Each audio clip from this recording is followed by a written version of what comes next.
अनंत संसार महासमुद्रे मगनान् समभ्युधर वासुदेव अनंत रूपेण विनियोजयस्व अनंत रूपाय नमो नमस्ते। अनंत धाम की धामेश्वर भगवान शिशुआनंद जी के अभय चरण में ये सेवक नमन कर रहा हूँ। साथ साथ प्रातः स्मरणीय परम वंदनीय सद्गुरु स्वामी बाबा बलियाजी महाराज की चरणारविंद पर ये सेवक नमन कर रहा हूँ। जय श्री कृष्ण। प्रभु के चरण में बार बार नमन कर रहा हूँ। भगवत गीता की अमृत धारा ये पावन कार्यक्रम का आप सभी को स्वागत कर रहा हूँ। सचमुच अमृत का कण एक ऐसा आनंद का कण होता है जो सिर्फ हमारे जीवन को नहीं, हर एक विश्व का जीवन को ये अमर बना देता है, आनंदमय बना देता है, ईश्वरमय बना देता है, क्योंकि उनका नाम अमृत है। और ये कार्यक्रम के नाम इसलिए अमृत धारा भी रखा गया है कि ये छोटा सा कार्यक्रम आपके जीवन में एक नई रोशनी लाए, नए अमृत की सिंचाई करे, जिसमें आपका जीवन भी आनंदमय हो जाए, अमृतमय हो जाए, दिव्य चेतना की आधार भूमि आपका जीवन ही बन जाए। और भगवत गीता का ऐसा अनोखा शास्त्र है। आप भागवत में देखेंगे भगवान कृष्ण कन्हैया की अपूर्व लीला है। जो लीला है वहाँ पे माधुर्य है, ऐश्वर्य भी है और प्रभुता भी है। महाभारत में आप देखेंगे तो उसमें पूरा का पूरा वो कृष्ण की भूमिका कुछ अलग है। वो एक ऐसे निभाए हैं, पूरे विश्व मानव आज भी कांप रहा है। भगवान कृष्ण क्या थे, कैसा व्यक्तित्व थे, कैसा पुरुष थे। इते चाम सकला पुंसः कृष्णस्तु भगवान स्वयं। भगवान वेद व्यास जी ने लिखे हैं, इते चाम सकला पुंसः। जितने भी अवतारों हैं, जितनी आप लीला प्रसंग सुन रहे हैं, हर एक उनका अंश है। परंतु कृष्णस्तु भगवान स्वयं, ये सचमुच है। और भगवान कृष्ण भगवान इसलिए है कि वो हिंदुओं का आराध्य देव है, इसलिए नहीं है। और पूरा विश्व मानव ये स्वीकार करने में मजबूर हो जाएगा कि भगवान कृष्ण सचमुच भगवान है। और आप देखेंगे वहाँ पे महाभारत में हो, भागवत में हो, पुराणों में हो, कृष्ण की एक स्वरूप का वहाँ पे वर्णन था। भगवत गीता का ऐसा शास्त्र है जहाँ पे एक कृष्ण नहीं, तीनों कृष्ण का वर्णन है। सोच रहे हैं, भगवत गीता में तीनों कृष्ण है, एक नहीं। और भगवत गीता की आधार भूमि पे ये तीनों कृष्ण हम लोग तो सुने थे, हम लोग तो पढ़े थे, एक ही कृष्ण है। और यहाँ पे तीनों कृष्ण कैसे आ गए? तीनों कृष्ण तो थे ही नहीं, थे तीनों कृष्ण थे, और जिनका वर्णन भगवत गीता में आप पा सकते हैं। पढ़ें, गीता के ध्यान मंत्र में लिखा गया है, परथाय प्रतिबोधितां भगवता नारायणेन स्वयं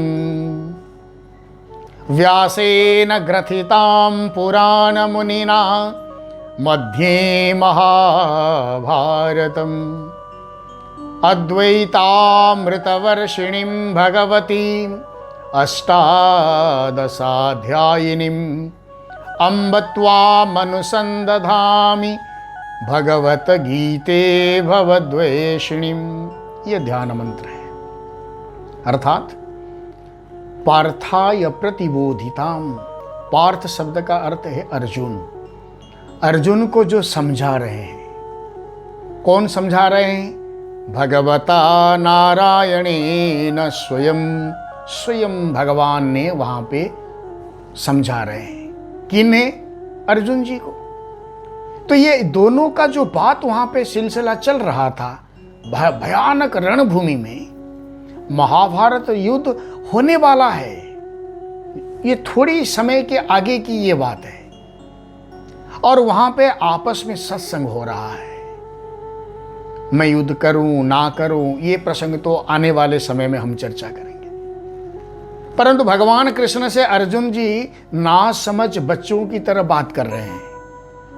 ना समझ कौन होते हैं? बच्चों होते हैं। अगर बुजुर्गों में ना समझदारी हो तो ये जीवन के लिए, समाज के लिए, संसार के लिए तो अच्छा नहीं होता है। हम तो इसको ना समझ नहीं कर पाएंगे। मूढ़ ही कहते हैं, मूर्ख कहते हैं। लेकिन बच्चों को हम मूर्ख नहीं कहते हैं, ना समझ कहते हैं। तो यहाँ पे अर्जुन की मूर्खता नहीं था, ना समझ था। क्यों? हो सकता है आयु उनका आगे चल चुका है, लेकिन उनका जो ज्ञान है, विचार है, भगवान कृष्ण के सामने बच्चा जैसा है, बालक जैसा।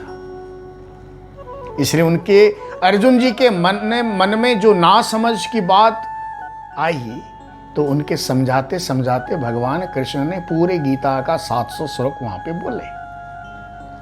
तो उस रणभूमि में भगवान कृष्ण और अर्जुन आपस में क्या बातचीत कर रहे थे, तो ये हमारे पास कैसे आया?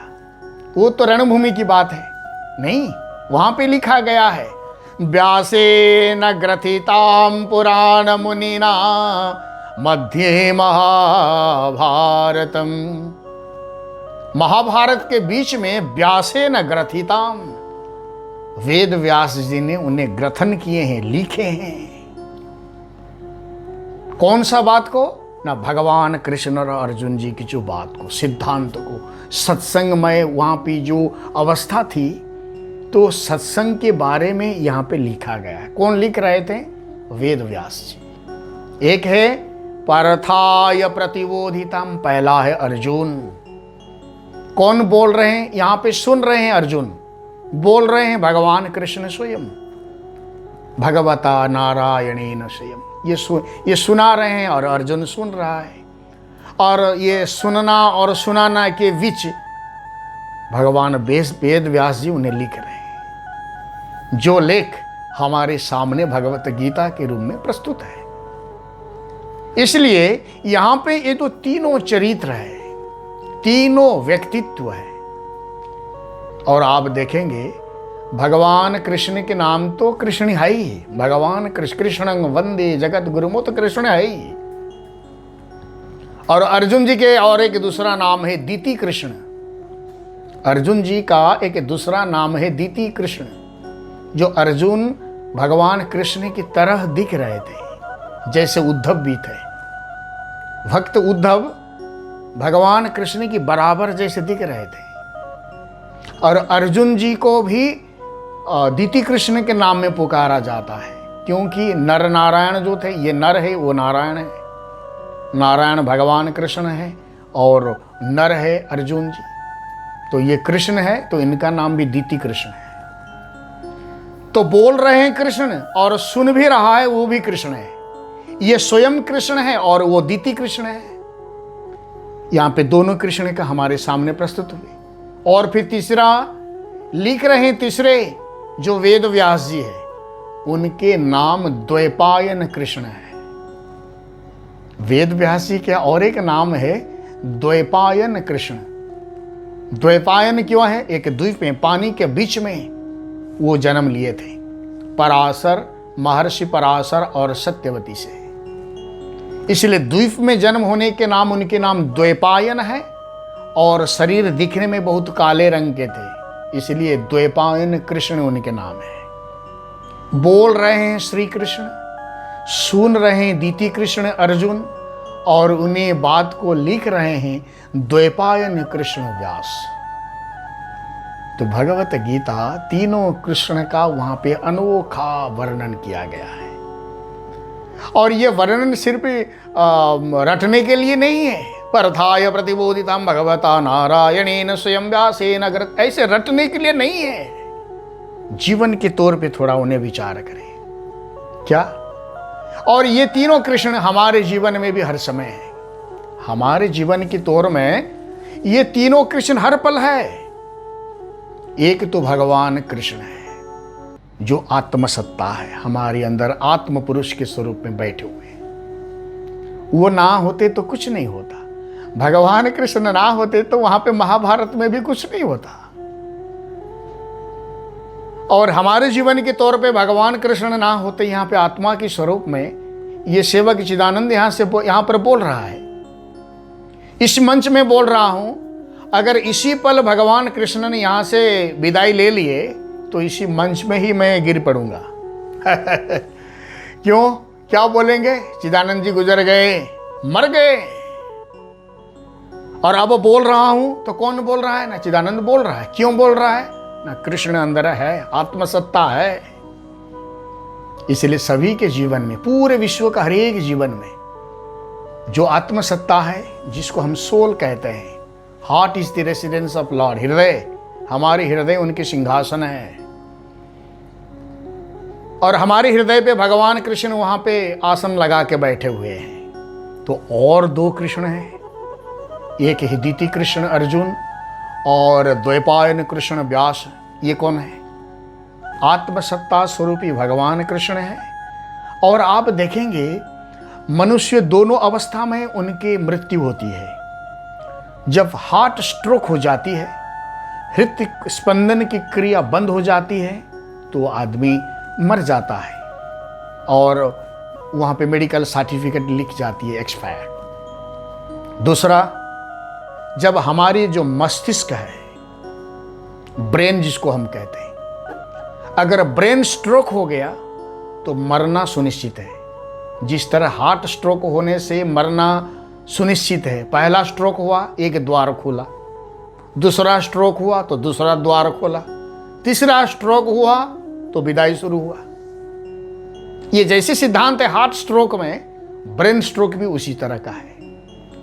अगर ब्रेन स्ट्रोक हो गया तो मरना तय है, कोमा में जाना तय है और मृत्यु हाव के द्वार पे हमारा जीवन आ गया। इसलिए हृदय उनके सिंहासन है और ब्रेन जो है ना, वो उनकी ऑफिस कार्यालय की तरह है। पूरे जीवन का फंक्शन वहीं से होती है, आदेश वहीं से आती है। इसलिए भगवान कृष्ण हमारे अंदर आत्मसत्ता या बुद्धि के तौर पे है और अर्जुन हमारे जीवन की कर्म है। मैं जो कर रहा हूं, आंख तो देख रहा है, ये देखना काम है, हाथ काम कर रहा है, तो बोल रहा है कौन? ना कृष्ण बोल रहे हैं ना बुद्धि के स्वरूप में। यहां पे तो बैठा है लेकिन बोल रहे हैं, बुद्धि से बोल रहे हैं, बेटा ये काम करो, ना ये काम करना नहीं है, अरे उस स्थान को मत जाओ भैया, अरे वो कुसंग है उनके साथ ना चलो। ये कौन बोल रहे हैं? मेरा बुद्धि बोल रहा है मस्तिष्क से। तो कृष्ण जी यहां पे भी है। तो जीवन की बुद्धि भगवान कृष्ण है। जीवन का हर एक कर्म अर्जुन की स्वरूप है। और तीसरा द्वैपायन कृष्ण कौन है? जीवन की जो भक्ति की धारा, मेरी उपासना।